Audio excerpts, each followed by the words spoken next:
Hi, I'm astrologer and life coach Penny Dix. Welcome to my YouTube channel. Welcome back if you're one of my regular visitors here. And if this is your first visit, a big welcome to you. I'd love it if you'd subscribe.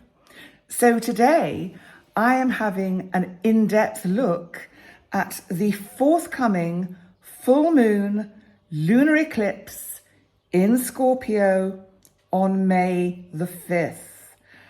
So, is this where we have to have faith in darkness?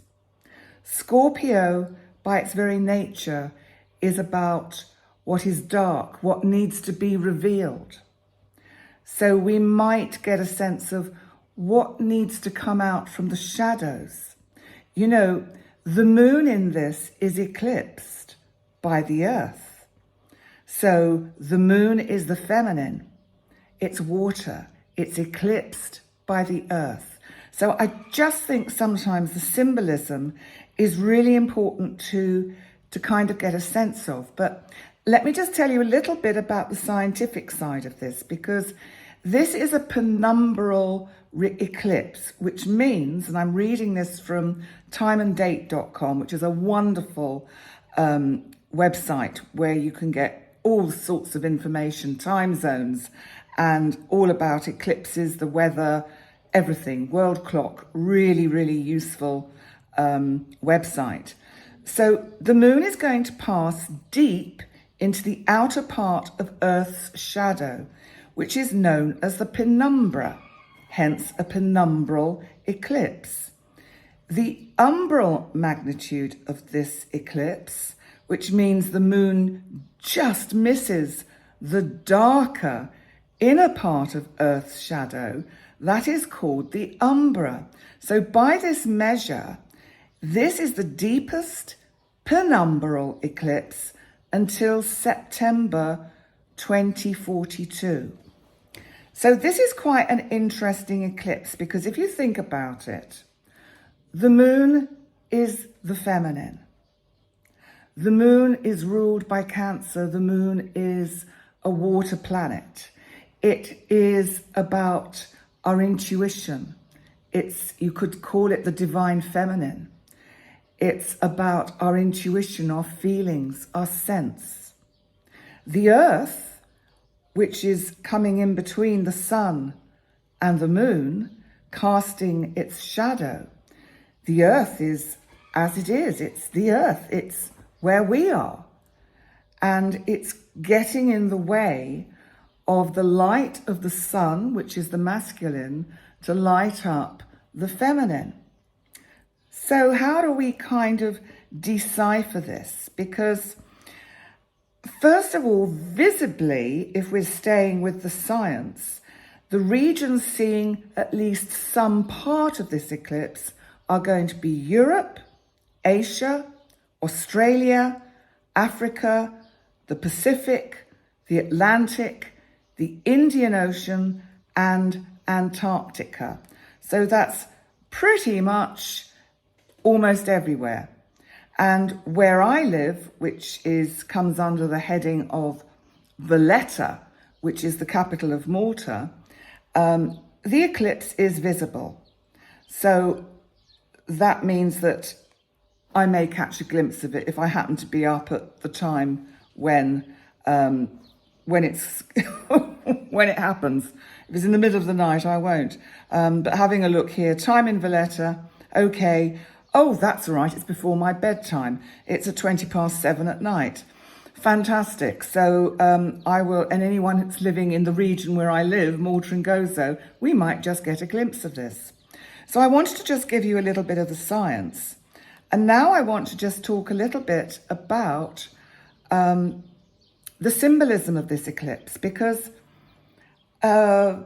people can get quite spooked by eclipses.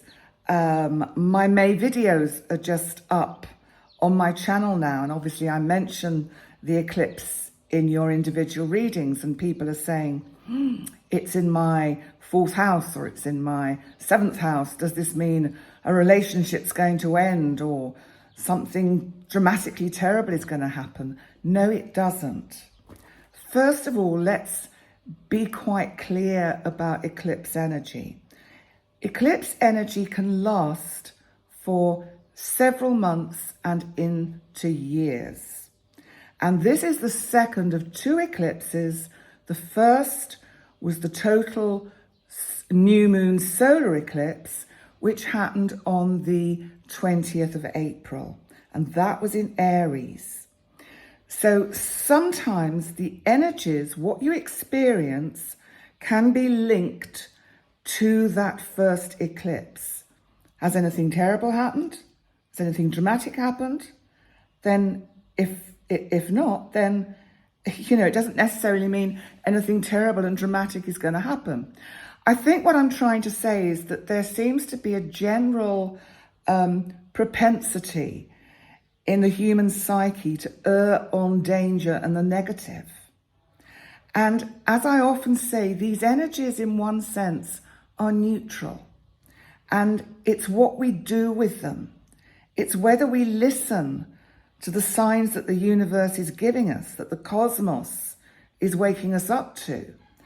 That determines whether we have a good experience or a not so good experience, because it's an eclipse, it's a full moon, it's about endings, it's about letting go. So whatever part of the chart it appears in for you, and I will go through all the individual zodiac signs at the end of this video to tell you the area of your life where you can most expect change, let's just leave it at that, change to happen. And my lovely tech guy, Jerry, hopefully will have timestamped all of them. If not, I know there'll be several of you out there who will help me with that. I'm only joking. But I do appreciate it. And he is inundated with lots of work. So sometimes it gets a little bit...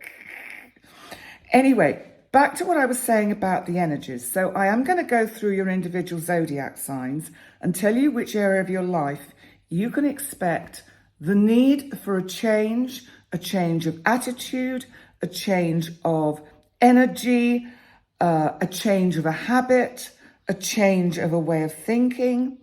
Yes, I know eclipses historically can presage events which could be termed as shocking. And yes, in the energy of this eclipse, we do have our planet Uranus, my big outer boy of shocks and surprises, in opposition to the full moon in Scorpio. And it's conjunct the sun. But, Uranus, again, is neutral. It's which way the wind blows almost, because Uranus can also be about waking up. It can be about a wish for freedom. So is this actually something about wanting to kind of just move oneself from one kind of energy, one way of being and thinking to a new way? So, that is something you have to bear in mind, because I think sometimes astrology can come across as if we have no control over our destiny. And what I'd like to suggest is we do have control over how we choose to respond to the energies that the cosmos lays out for us. So, the universe is very obliging. If we expect the worst, it does its best to give us the worst. If we expect the best, it may give us something that is a little bit tricky, but we'll find a way to solve it. Let's look at some of the other aspects in this particular full moon eclipse, because Mercury also, which of course is currently retrograde in Taurus, is coming up to be conjunct the sun. So it's widely in opposition to this full moon. So let's look at this. We've got Mercury, communication, maybe bringing something back from the past. The sun is about light, life, health. It's us, it's you. Uranus, shocks, surprises. Opposite the moon, feeling, intuition. In Scorpio, secrets. What might be revealed with this energy? On the world stage, what might come to light that is quite shocking? But maybe not shocking in the sense that we think, oh my God, this is absolutely terrible. It could just be literally, good God, didn't see that coming. So this is what I'm trying to get across to you, that these energies, we shouldn't fear them. We should work kind of in harmony with them and embrace them and go like, come on, bring it on then, Scorpio full moon. What have you got for me? How are you going to change my life? Let's take an example of a Leo ascendant. It would be in your 4th house of home. So you might be wanting to move. This might mean that the ideal property or place to move into, rental, suddenly becomes available. Not that, oh my God, everything is terrible, I'm going to be thrown out on the streets. Not at all. You might have this moon in your house of relationships. You might be a Taurus ascendant, so it's on your 7th house. Scorpio. This could be a complete change around in a significant relationship. If you're single, you could meet someone because it brings about the end of your single life. And if you're in a relationship that is floundering, then maybe over time, because this doesn't act actually on the day, it could take someone out of your life, but only to make the way clear for what is right for you, for what serves you better to come into your life. So it's so important to try and view astrology and the cosmos in a much broader and kind of positive kind of mindset. We have some other interesting energies because I also want to look at retrograde Pluto, because on May the 1st, Pluto goes retrograde. In a sense, it's just going to be standing still for the month of May. Because Pluto moves so slowly, we really aren't going to notice much difference other than perhaps a feeling of the foot coming off the accelerator a bit, so that we're just kind of very gently coasting along. And Pluto is already in a hard square, that's challenging, with Jupiter. Now Jupiter, my big outer boy Jupiter, our planet of expansion, opportunities and luck, on the 16th of May, it's going to move in to the sign of Taurus, where it will actually be in an exact square with Pluto. I'm going to do separate heads ups on that. You knew I was going to say that and not tell you now. But what I want to say is that Pluto is making this kind of challenging square to both the nodes, the North Node and the South Node. Remember, it's a lunar eclipse, so the South Node is involved in this eclipse, as is the North Node in Taurus. And Pluto is challenging this. The North Node is our destiny, our collective destiny, where we need to get towards, where we need to break through to. What has to come to light? What has to be revealed? Whether that is on the world stage or on a personal level, for you to use that Uranus energy to break through the kind of the invisible barriers that we kind of build around ourselves that don't enable us to see how we move forward and work with the energy in a positive and constructive way. Neptune, my big outer boy of illusion, mystery, of sometimes it can be intuition, but it can also be dreams and and paranoia. Neptune in Pisces in this full moon is trining. That's a helpful aspect. Mars still in Cancer. Now, Mars, our god of action, energy, war, is trining Neptune in Pisces. This is like Mars, I think, is trying to get you to be more passionate about what you believe in, whether that's something to do for yourself or something out there in the world. But, you know, there's a lot of society. We sit back and we discuss it with our friends. We discuss it with colleagues. We discuss it with our partner. And we never actually take action. Now, Mars in Cancer is saying these Neptunian dreams, these Neptunian ideas, maybe use this full moon to let go of the sitting still and doing nothing and actually break through and make something happen, make a dream a reality.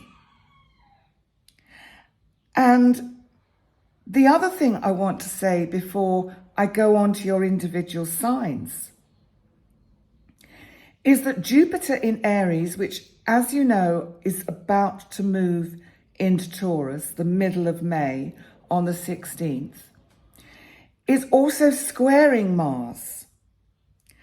And Mars, of course, is in Cancer. So what this is doing is there's a kind of a conflict with this full moon. Jupiter just wants to get going. Jupiter's saying, cut the crap, let's get this thing moving, whatever it is. Mars is getting a little bit kind of hot and kind of steamed up in the watery depths of Cancer and is feeling very passionate about it and is perhaps wanting to act too quickly. Now, I say that because full moon lunar eclipses, the same as new moon solar eclipses, are events that take time. Whatever is coming up for you now, don't see the eclipse as the enemy, as the negative. See it as the trigger for the areas of your life that I'm going to come to now when I go to your individual signs. That area of your life is the part of your life that needs to be kind of tweaked, that needs to be looked at, that you need to have that kind of microscopic focus on.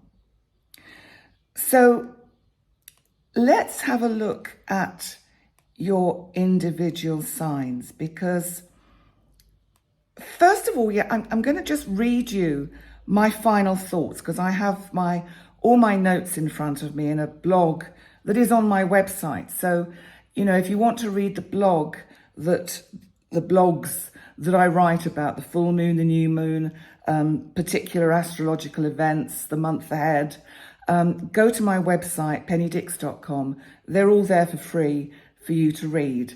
And while you're there, I'd love it if you'd subscribe to my website, because in the second half of the year, we are going to have a beginner's guide to learning how to read your own natal chart. And that will have a very small fee attached to it. And we're planning some other kind of Zoom webinars for later in the year. And if you subscribe, you'll be on our mailing list, and then you'll know when these things are going to be available. So these were my final thoughts that I wrote in the blog. Embrace the change offered by this eclipse. Sense the direction the cosmos is urging you to follow. Scorpio offers us the power to rise like the phoenix. And who knows, it might be a lot better than you envisage. Right, let's move on to your individual signs. So let's come first to Aries. So remember, this is for not only the sun in Aries, but also the rising sign and the moon sign. Why not? So for you, Aries, this full moon lunar eclipse in Scorpio is in the part of your chart that is specifically scorpionic, because it is in Scorpio, the 8th house. So for you, this is a very transformational full moon. But if you don't have any particular planets, whether they're personal or outer planets in this part of your chart, then especially if they are not at 14 degrees, then it's not going to particularly kind of resonate much. I just think that how it's going to affect you, Aries, is that you're going to be much more aware of what in your life is in the way and you need to let go of. I think it's going to be a very cathartic, letting go full moon eclipse for you. I feel you will be going quite deep within yourself, within your psyche, to really sense who actually is on Team Aries. Who do you feel really supports you? I think you're going to be, it feels like you're going to be doing a little bit of pruning. You know how we sometimes go through our friend list on social media platforms like Facebook and think, who the hell are they? And delete and all of that kind of stuff. There may be an element of that. Now, if you have anything in your chart that is at 14 degrees, roughly, then this eclipse may affect you, bringing in the energy of that particular house. But, you know, if you wanted to know a little bit more, I can always suggest you book a session with me, and then we can look at these energies. Because remember, with this full moon energy, it does go on for some time. So this is quite a significant astrological event at this time. So don't be fearful of it. I think it's merely an energy for letting go and really looking at how you can kind of invite the new in. It feels like a very much a spring cleaning kind of energy for you, Aries. Now let's look at Taurus. So Taurus, for you, this is in the part of your chart that's to do with your close, significant one-to-one relationships. So as I said in the overview, this may very well be good. It could bring some situation into your life where you meet somebody who perhaps has those kind of Scorpio qualities of kind of rather dark and brooding and kind of interesting and secretive, that could bring someone into your life like that, that you over time form a relationship with. If there's a relationship, as I said earlier, that is floundering, then this might be the time when you sit down and have a deep, deep talk about it. You may just decide to change the structure or the way the relationship works rather than completely throw it out. These are all kind of possibilities that can come with this energy. So let's move on to Gemini. Because for you, Gemini, whether your sun, moon, or rising sign in Gemini, it's in your 6th house. This is the part of your chart to do with your day-to-day routine. It can also be to do with health matters. So if there's anything that, it might bring a flare-up of something that perhaps you haven't got round to addressing. So it might be a kind of a heads up from the cosmos to just get it checked out whilst this energy is around. So because of Uranus, I'm thinking, and you don't want any surprises. So if there's anything you need to check out, get it checked. Now let's look at Cancer. Because for you, Cancer, whether your sun, moon, or rising sign in Cancer, it's in the part of your chart to do with fun, entertainment, music, children. There could be something significant going on around children if you have them, if you're a parent, or even if you're a grandparent. So there could be something that comes up.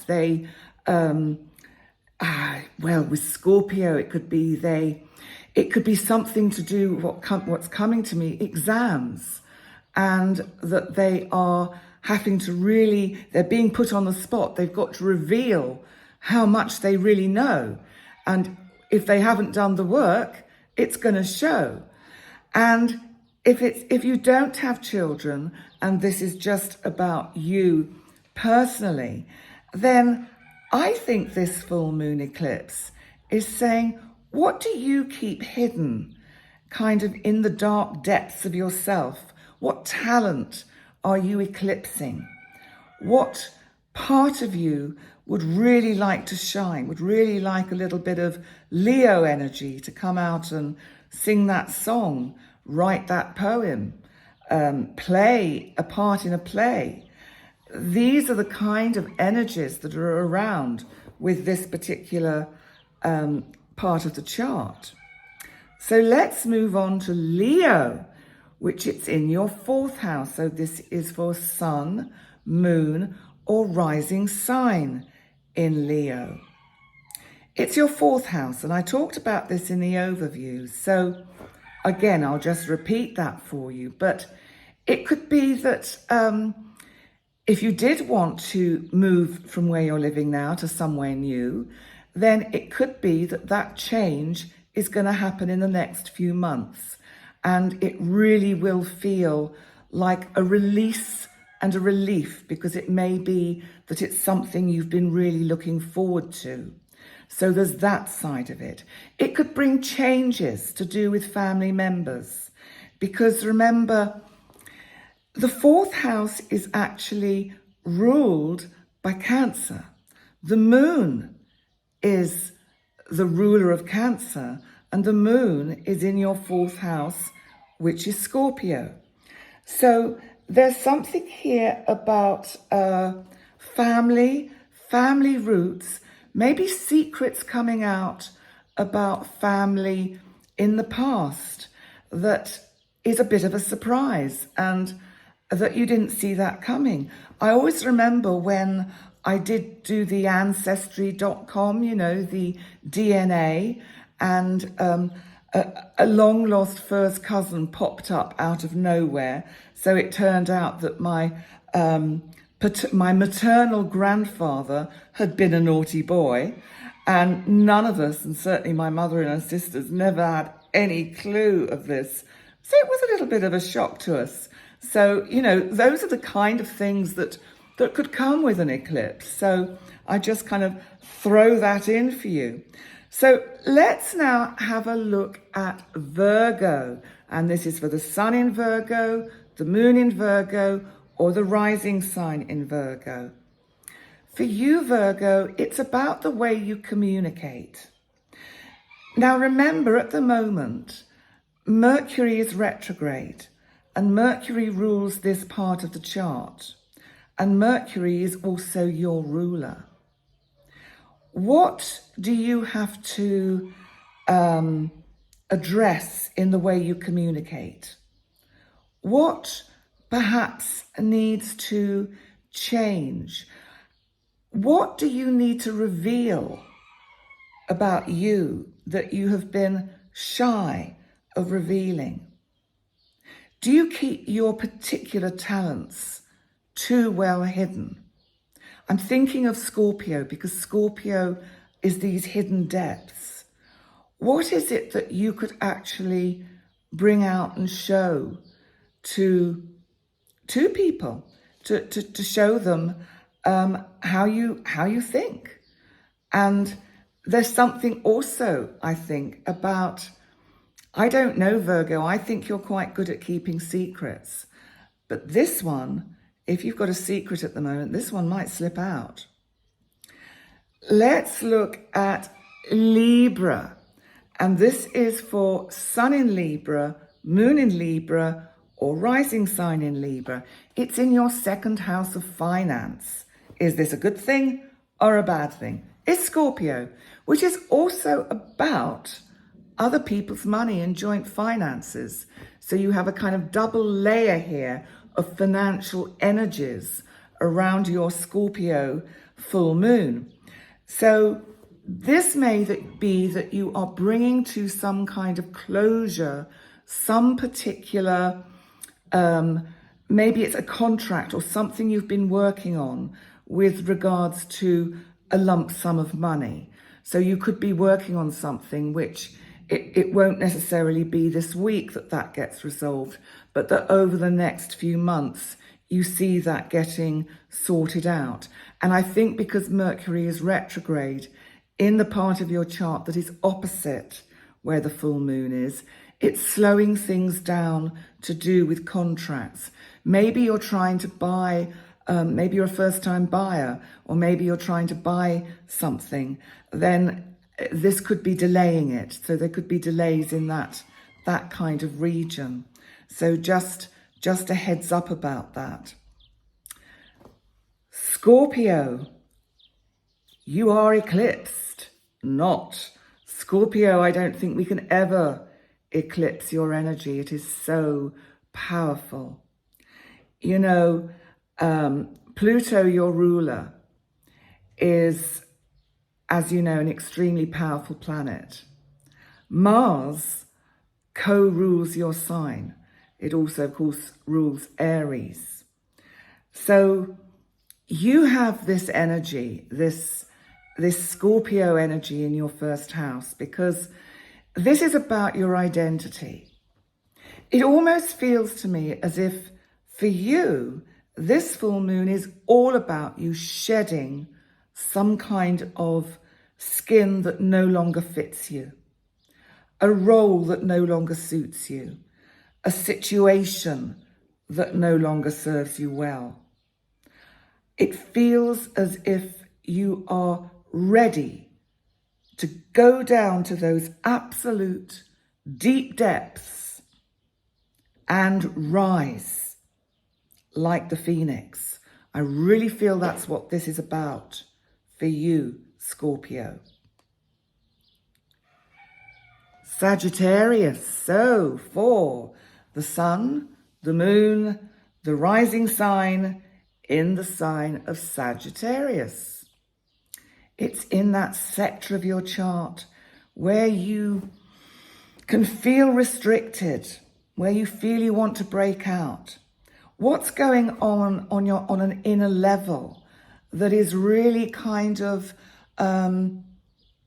frustrating you at the moment, making you feel hemmed in and restricted?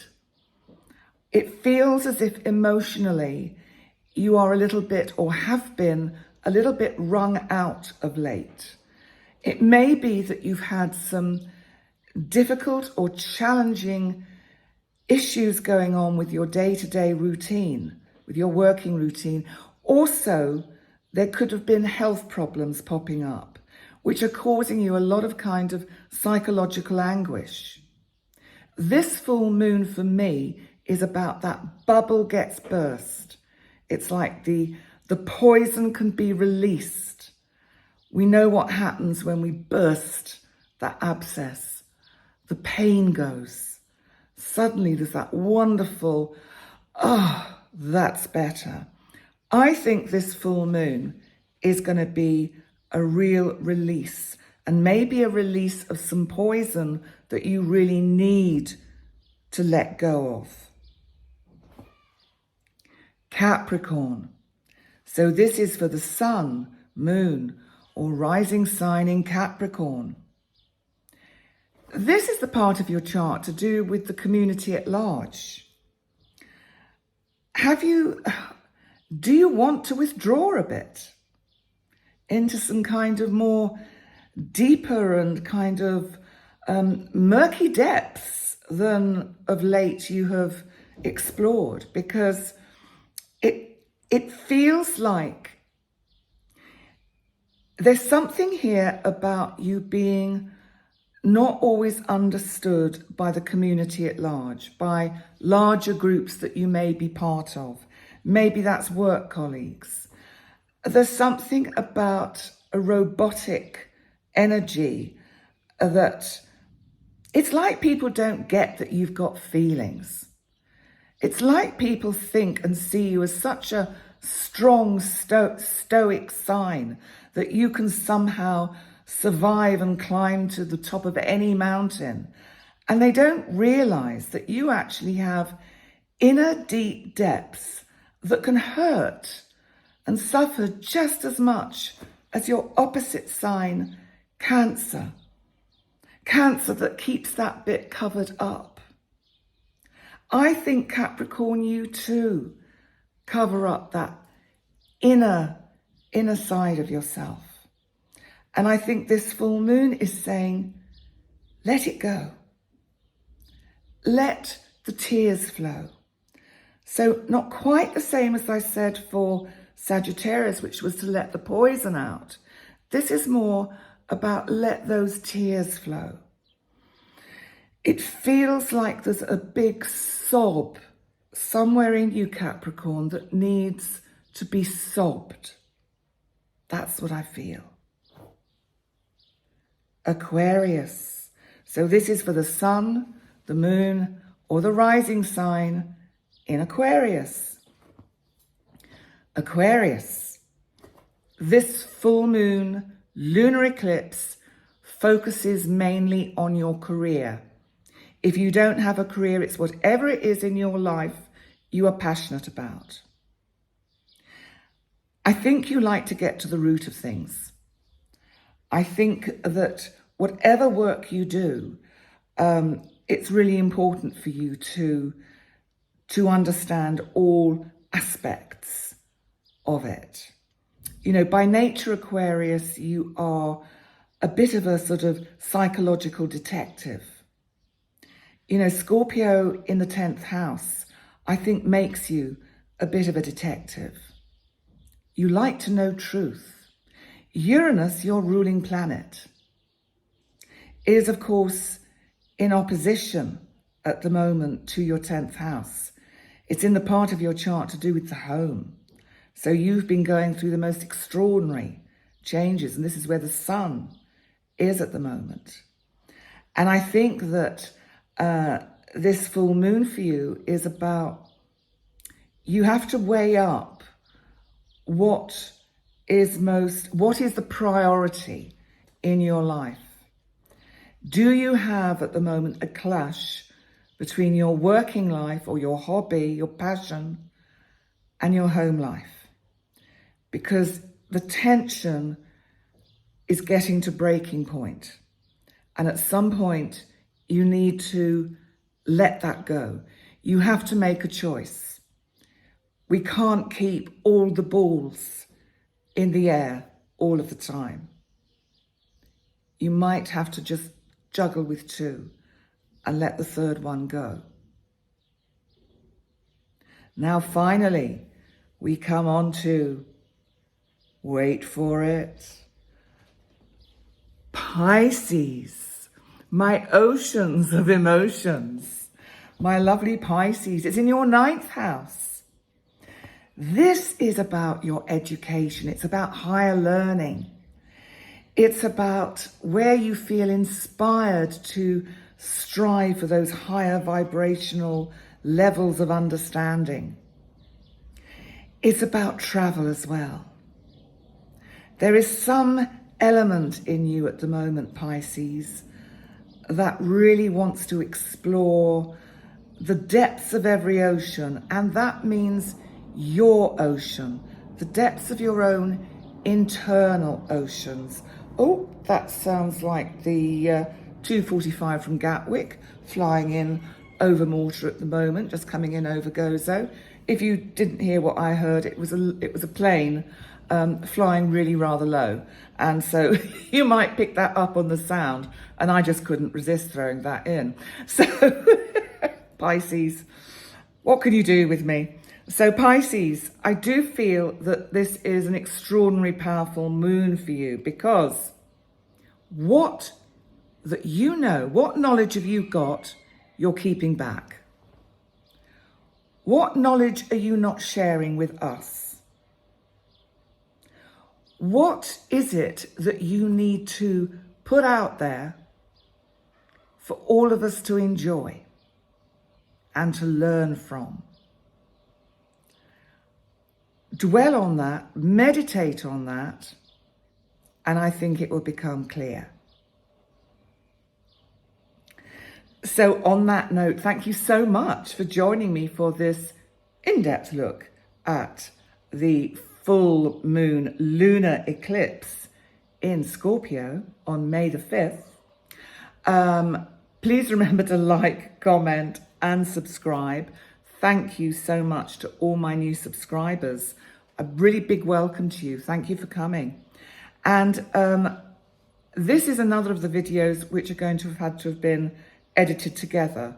So if you spot the join, do let me know. Answer in the comment section underneath, because my doorbell went and I wouldn't like to repeat the language, but it wasn't very polite. So there were expletives in it. Maybe it was a full moon in Scorpio kind of event, but well, you know, there you go. So it's a Mercury retrograde thing. And remember to sign up to my website. As I said, if you subscribe to my website, pennydix.com, it's in the description box underneath the video. Got a super course coming out at the beginning of June, how to read your own natal chart. I've got to work on that a bit more. It's Mercury retrograde, so it's taken me a bit of time, but I'll get there. The framework is there. I've just got to go back and tweak it now. And so if you're on the website mailing list, then you will get to know when these things are going to be available. So in the meantime, thanks so much for joining me. And if you are free on the 5th at 6:30 Central European time, 5:30 UK time, midday Eastern summertime or daylight time, and 9 o'clock in the morning Pacific time, I'm going to do a live as well, all about this full moon in Scorpio. I'm going to do those every month because I think it's really good to be actually talking about it on the day of the energy, see what's happening in the world and see how it affects us all. Okay, shall I finally go? I think so. Bye for now.